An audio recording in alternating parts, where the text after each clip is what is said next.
আসসালামু আলাইকুম। হ্যালো বন্ধুরা, কেমন আছেন? আশা করি অনেক ভালো আছেন। আজকের এই ভিডিওতে আমি আপনাদেরকে দেখাবো কিভাবে আপনারা অনলাইন থেকে এসএসসি যে কোনো বোর্ডের মার্কশিট বের করবেন। তো চলুন বন্ধুরা, শুরু করা যাক আমাদের আজকের ভিডিও। আমি আবার মোবাইল স্ক্রিন থেকে প্রথমে আমরা একটি ব্রাউজার সিলেক্ট করে নেব। তো আমি এখান থেকে গুগল ক্রোম ব্রাউজারটি ওপেন করে নিলাম। ওপেন করার পরে এখান থেকে আমরা সার্চ বারে চলে যাব। সার্চ বারে যাওয়ার পরে এখানে আমরা লিখব অল রেজাল্ট পিডি। লেখার পরে আমরা এখান থেকে সার্চ করব। এরপর আমরা একটু নিচে চলে যাব। নিচে চলে যাওয়ার পরে এখানে আমরা দেখতে পাচ্ছি এডুকেশন বোর্ড রেজাল্ট। তো আমরা এই অপশনটির উপরে ক্লিক করে দিব।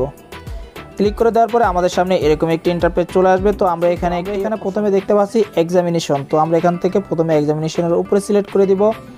এরপর আমরা এখান থেকে যে রেজাল্ট বের করতে চাচ্ছি সেটা আমরা এখান থেকে সিলেক্ট করে দিব। তো আমি যেহেতু মাদ্রাসার একটি এসএসসি রেজাল্ট বের করতে চাচ্ছি, তো তার জন্য আমি এখান থেকে এসএসসি দাখিল যে অপশনটি রয়েছে এটা সিলেক্ট করে দিব। এরপর আমরা এখানে দেখতে পাচ্ছি ইয়ার, তো যেই আমাদের পাস ইয়ারটি রয়েছে সেই পাস ইয়ারটি আমরা এখানে সিলেক্ট করে দিব। এরপর আমরা দেখতে পাচ্ছি বোর্ড একটি অপশন রয়েছে। তো যেই বোর্ডটি রয়েছে এখানে আমরা বোর্ডটি সিলেক্ট করে দিব। তো মাদ্রাসার যেহেতু আলাদা একটি বোর্ড রয়েছে মাদ্রাসা বোর্ড, তো আমি এখানে মাদ্রাসা বোর্ডটি সিলেক্ট করে দিলাম। এরপর আমরা নিচে দেখতে পাচ্ছি রোল নম্বর একটি অপশন রয়েছে। এরপর আমরা দেখতে পাচ্ছি রেজিস্ট্রেশন নাম্বার।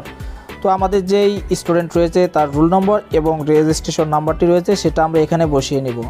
তো আমি এখানে রোল নাম্বারটি বসিয়ে দিলাম। এরপর আমরা এখান থেকে যে রেজিস্ট্রেশন নাম্বারটি রয়েছে রেজিস্ট্রেশন নাম্বারটি এখানে বসিয়ে দিব।